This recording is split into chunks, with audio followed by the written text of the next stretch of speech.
أعوذ بالله من الشيطان الرجيم بسم الله الرحمن الرحيم رب زدني علما اللهم نبئني بحقيقة الأشياء إلهكم إله واحد لا إله إلا هو الرحمن الرحيم لا حول ولا قوة إلا بالله۔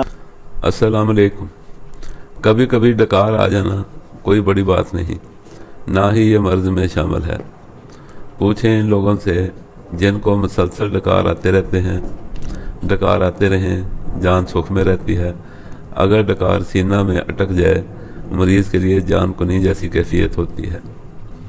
سانس سینہ میں اٹک جاتا ہے، نہ ڈکار آتا ہے، نہ اس کیفیت سے جان چھوٹتی ہے۔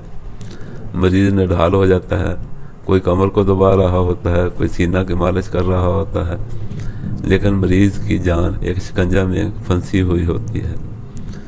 ایسے مریض سے اہل خانہ ہوں یا زیر و قارب سب دور بھاگتے ہیں۔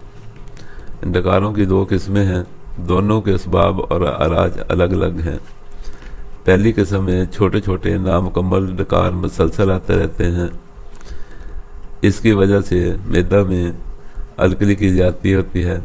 بے شک کھانا کھایا ہوا ہو یا خالی پیٹ، تھوک زیادہ پیدا ہونے لگتی ہے، منہ کا ذائقہ پھیکا رہتا ہے، نیند زیادہ آنے لگتی ہے، ایک سستی اور یاسیت سی مریض پر چھائی رہتی ہے، پیٹ بھرا بھرا لگتا ہے، بھوک ختم ہو جاتی ہے۔ ایسے مریض کے معدہ میں نمک کے تیزاب کا لیول گر جاتا ہے۔ ایسے مریض کو کراری چیزیں ترشی ملا کر کھوا و سرکہ ہو یا لیموں استعمال کروائیں۔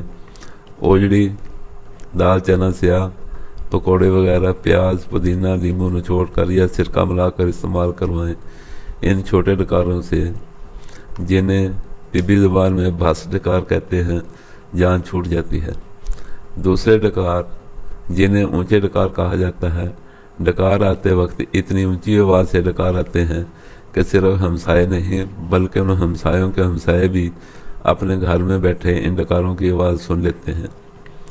یہ بھی ایک قسم کی تبخیر معدہ ہی ہوتی ہے۔ بہت زوردار آواز کے ساتھ ڈکار آنے کے باوجود بھی معدہ تنا ہوا اور بھرا ہوا ہی رہتا ہے۔ معدہ میں خشکی بہت زیادہ بڑھ جاتی ہے، جس کی وجہ سے ریاح کا زور ہوتا ہے۔ خشک گرم علاقے خصوصاً صحراؤں کے رہنے والے، ترش چیزوں کا بکثرت استعمال کرنے والے عموماً اس کا زیادہ شکار ہوتے ہیں۔ پیٹ تنا رہنے کی وجہ سے اکثر معدہ میں درد رہنے لگتا ہے، مریض کو قبض رہنے لگتی ہے، کئی دن اجابت نہیں ہوتی، اور عموماً پخانہ میں ریٹھے جیسے سخت بدبودار سڈے سے خارج ہوتے ہیں۔ ایسے مریضوں کو ادرک پودینہ کی چٹنی ہر کھانے کے ساتھ اور اجوائن پودینہ کا قہوہ استعمال کرنے کی ہدایت کی جائے۔ ترش چیزوں اور چائے کا استعمال بند کروا دیا جائے، جوارش کمونی استعمال کروائی جائے۔ بہت جلد اس نامراد مرض سے چھٹکارا مل جاتا ہے۔ 2-3 باتیں ایسی ہیں، اگر ان کا دھیان رکھا جائے تو اکثر معدہ کی تکلیف سے نجات حاصل کی جا سکتی ہے۔ نمبر 1، پراٹھا کا استعمال ترک کر دیں۔ نمبر 2، کھانے کے فوراً بعد ٹھنڈا پانی پینے کی عادت کو بدلیں۔ نمبر 3، کھانے میں سالن استعمال کرنے کی عادت اپنائیں۔ شوربہ دار سالن آپ کے معدہ کے لیے بہت معاون ہوتا ہے۔ نمبر 4، اگر ہو سکے تو چائے کو خیر باد کہہ دیں۔ ان ٹپس کی مدد سے معدہ اور ہضم کے اکثر مسائل سے جان چھڑوائی جا سکتی ہے۔ دعاؤں میں یاد رکھیں۔ السلام علیکم۔